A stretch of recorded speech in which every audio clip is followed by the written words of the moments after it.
আপনারা কোথা থেকে আসছেন এটা বলেন? মাথাভাঙা ফরেস্ট ডিপার্টমেন্ট থেকে আসছে।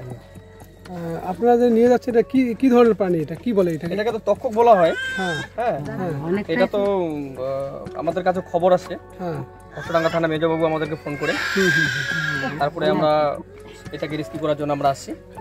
এটাকে আমরা নিয়ে যাবো এখন। কোথায় নিয়ে যাবেন এখন? এটা মাথাভাঙা রেঞ্জে নিয়ে যাবো আমরা। রেঞ্জে নিয়ে যাবেন না? ঠিক আছে, আপনার কাছে দেওয়া হলো, আপনারা তাহলে নিয়ে যাচ্ছেন। ঠিক আছে, ঠিক আছে। কি হয়েছিল মানে কি, আমি তো একটা চাগুয়ার গাছ কাটতে গেছিলাম, তো আমাকে আর কি ওইটা কন্ট্যাক্ট দিয়েছিল ওই গাছটা কাটবো, তো ওই গাছটা কাটলাম। তো কাটার পর আমি একটা ওইখানে প্রাণী দেখলাম। তো প্রাণীটা দেখতে আবার মানে কিছুটা দেখা যায় যে টিকটিকি বা জিতি এরকম কিছু দেখা যায়, কিন্তু জিনিসটা একটু বড়। তারপর দেখি আবার গায়ের রং অন্য অন্য, মানে অনেক কালার দেখতেছি। তারপরে ওকে আমি ভালো করে ধইরা ব্যাগের মধ্যে রাখছি।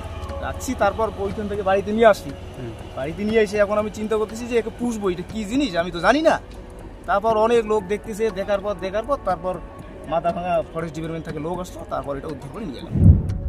রবিবার মাথাভাঙা 2 ব্লকের বড় শোলমারি গ্রাম পঞ্চায়েত এলাকা থেকে উদ্ধার হলো একটি তক্ষক।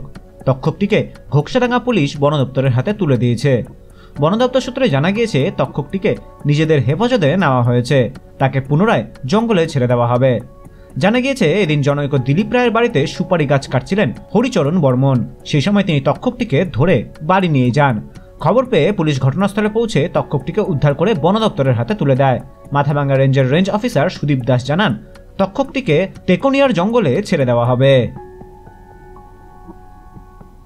ঘোকসাডাঙ্গা থেকে রাকেশ শাহের রিপোর্ট, উত্তরবঙ্গ সংবাদ।